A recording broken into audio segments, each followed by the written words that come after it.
getting ready to speak with two very special guests. The two individuals who run the Mission Ukraine Children's Hope, they are in Ukraine right now as we speak. Their image is going to be a little bit dark because they, of course, are hiding and in safety. And I do want to bring them in first and foremost. Mark, Sveta, thank you so much for taking the time to join us here on Live Now from Fox. Can you just explain kind of what your day-to-day has been like over the past couple of days?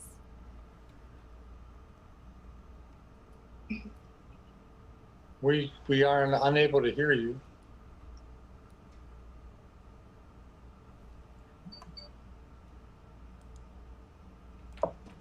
Hello, Mark. This is Gabriela Mata from Live Now from Fox. Can you hear me now? I can hear you now. Thank you. Excellent. We'll restart here. Thank you so very much for taking the time to join us. We know that this is a very difficult situation for you and everyone in Ukraine. I just want to begin by giving our viewers a bit of context, what you do in Ukraine, who you are, and what your day-to-day life has been like over the past 9 days. Thank you. We are missionaries here working with children with disabilities, and we manage massage therapists throughout the country. And everything has been going fine for the 20 years that I've been here until about 7 days ago. And everything has just kind of come to a stop and made us try to understand what's happening. Most of our massage therapists have stopped. We have two in two different cities that continue, but it's questionable how long they'll be able to continue. And of course, we're unable to get money to them, and we're unable to get money from ATMs at the current time. And obviously, you are unable to disclose precisely where you are due to security reasons. But are you in a bomb shelter? Are you in a safe area? Kind of walk us through where you are, as much information as you can give us. Well, we're in a private home. We feel safe. That may change. It's hard to say. And now with you is your wife, Sveta, who is Ukrainian, I understand. How has it been like for you, Sveta, to witness what is happening in your country? Oh, it's unbelievable. I didn't expect, didn't believe it can happen, and it happened. And but it's bring our people, not bring. We see now more clear how Ukrainians have unity and help for one another, and try to protect our country. Yes, it is certainly something that you should be very proud of. It is something that we have been showing our viewers at home, how the Ukrainian people are standing firm and standing together. Mark, for you, what has it been like to kind of live the changes that you have seen over the past 7 days? You outlined when you first got to Ukraine, things were wonderful, and that has just quickly changed. Well, I've been adapting to life here for the last 20 years, and part of that is uncertainty. You just never know what to expect. So the last 7 days have just been like a kind of a numbness, and just kind of trying to find reality. And because we didn't have a lot of attack activity until today, it has just been kind of like a sit and wait situation. Yes, and the waiting can certainly be the worst part. Sveta, are your family members also safe? Are they with you? How are they doing? My family, our family, daughter and her family, and son and her family, I can say they are safe because we put hope on God.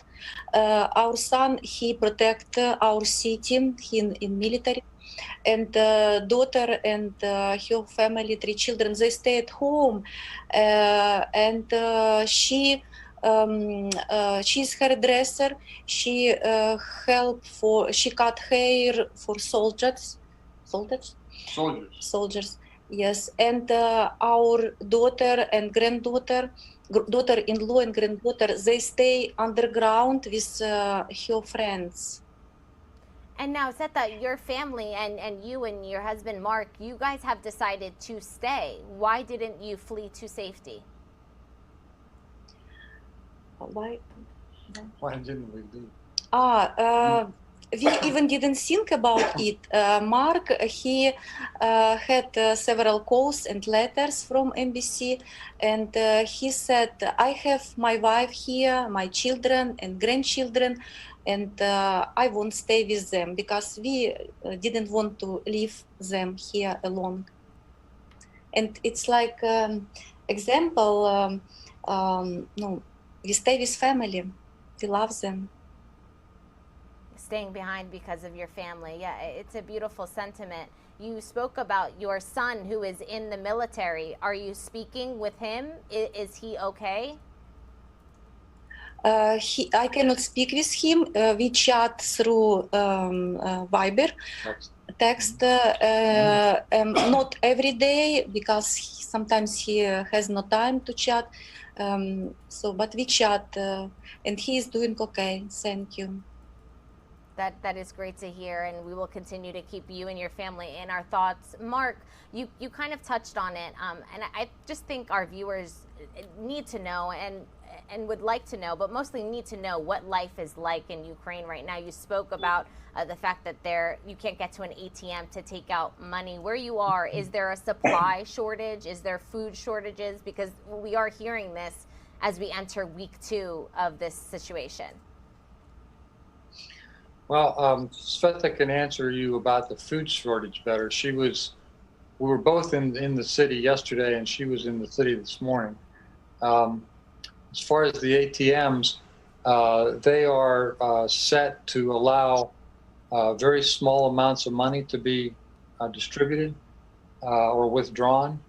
And they also many of them only allow people with a card for that bank. So our international card is not able to receive money. So we haven't spent a lot of time researching ATMs, but the ones that are in our area have not been successful. Yeah. And about food, people like save food, and why I was every day in the city to shopping little bit, because we are eating and food a little bit less and less, and I try to keep our pantry as full as possible. And people, our city and other cities, I know government support people who cannot visit shopping, old people or people with mothers with children. So they support and they just bring, volunteers bring food at home. Sveta, it is amazing to hear you speak because you are still smiling, and Mark, you as well. Talk us through your emotions at this time. How are you still smiling even in the midst of something that people simply cannot even imagine? I'm smiling because we are communicate with you, and we know many people pray for us, about Ukrainians. Right now I hear a voice of bomb, and just 1 hour before I was scared. It is terrible, it is scared. Even we put hope on God, but yeah, it's very difficult.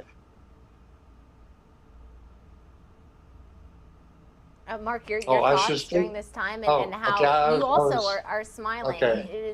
It is trying to follow through.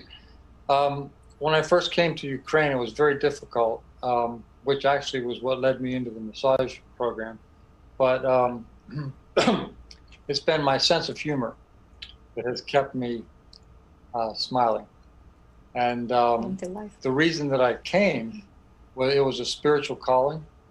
And recently, the spiritual calling has expanded to take what we do to developing countries. So I believe that God is going to protect us and carry us through to not to leave Ukraine, but to share our program with other countries that are in great need. And are members of your program also safe? Did they flee the country? Are they also staying put and sheltering in place? Some of them have left the country. Others have gone to a safe location. Understood, understood. And I guess last but certainly not least, what would be your message to the Ukrainian people right now?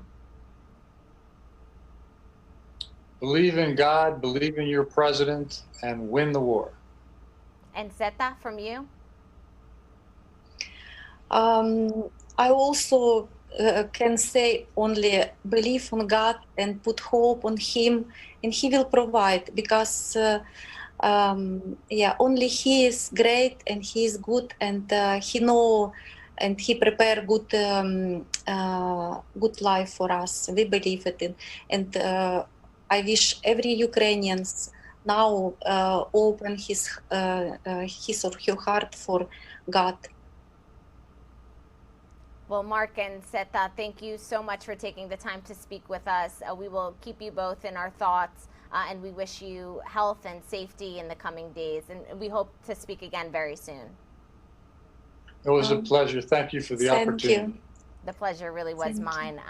Excellent insight from two people who are living this situation so profoundly. Thank you again.